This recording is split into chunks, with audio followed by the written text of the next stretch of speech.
Hello everyone. तो आज हम लोग सीखने वाले हैं ट्रांसफॉर्मेशन। ट्रांसफॉर्मेशन का वास्तविक अर्थ होता है इंटरचेंज। इंटरचेंज क्या होता है आइए सीखते हैं। ट्रांसफॉर्मेशन का मतलब है structure change but meaning no change. इसका मतलब होता है सेंटेंस का जो स्ट्रक्चर है उसमें आप कितना भी बदलाव करें लेकिन उस सेंटेंस की जो मीनिंग है, जो रियल में उसका अर्थ है, जो भाव है वो नहीं चेंज होना चाहिए। इसे बोलते हैं ट्रांसफॉर्मेशन। आइए देखते हैं आज हम क्या करने वाले हैं। इंट्रोगेटिव सेंटेंस से एक असर्टिव सेंटेंस को ट्रांसफॉर्मेशन करने वाले हैं और इसकी मीनिंग को भी समझने वाले हैं, इसके भाव को भी समझने वाले हैं। तो यहाँ पर पहला सेंटेंस है why cry over spilt milk, बहे हुए दूध पर क्यों रोना। तो यहाँ पर इसके भाव को पहले समझिए।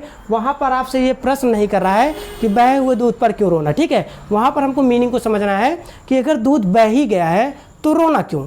भाई सजेस्ट कर रहा है कि अगर दूध गिर गया तो उस पर रोना से कोई फायदा नहीं है। तो ठीक है, तो अब इसकी मीनिंग को हमने समझ लिया। इसको ट्रांसफॉर्म हमको करना है असर्टिव सेंटेंस में। असर्टिव सेंटेंस में सब्जेक्ट प्लस वर्ब होना चाहिए, ठीक है। तो यहाँ पर हो गया it's no use crying over spilt milk. It's no use बेकार है, ठीक है, कोई फायदा नहीं है क्राइंग ओवर स्पिल्ट मिल्क, बहे हुए दूध पर रोने का। अर्थात जो हमारा दूध बह गया है, जो हमारा दूध गिर गया है, उस पर रोने से कोई फायदा नहीं है। देखो दोनों की मीनिंग सेम है, ठीक है।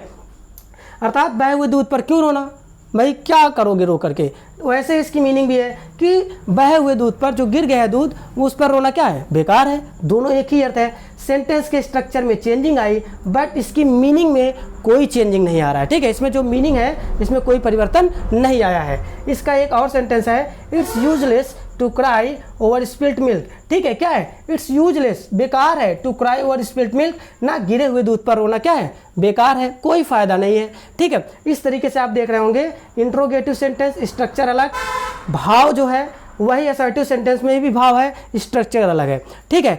तो इसी प्रकार से आपने देखा होगा कि कई अलग अलग प्रकार के सेंटेंसेस के जब ट्रांसलेशन किया जाता है तो अलग अलग प्रकार से किया जाता है। उसका वजह क्या है, ट्रांसफॉर्मेशन। तो मिलते हैं नेक्स्ट वीडियो में, तब तक के लिए धन्यवाद।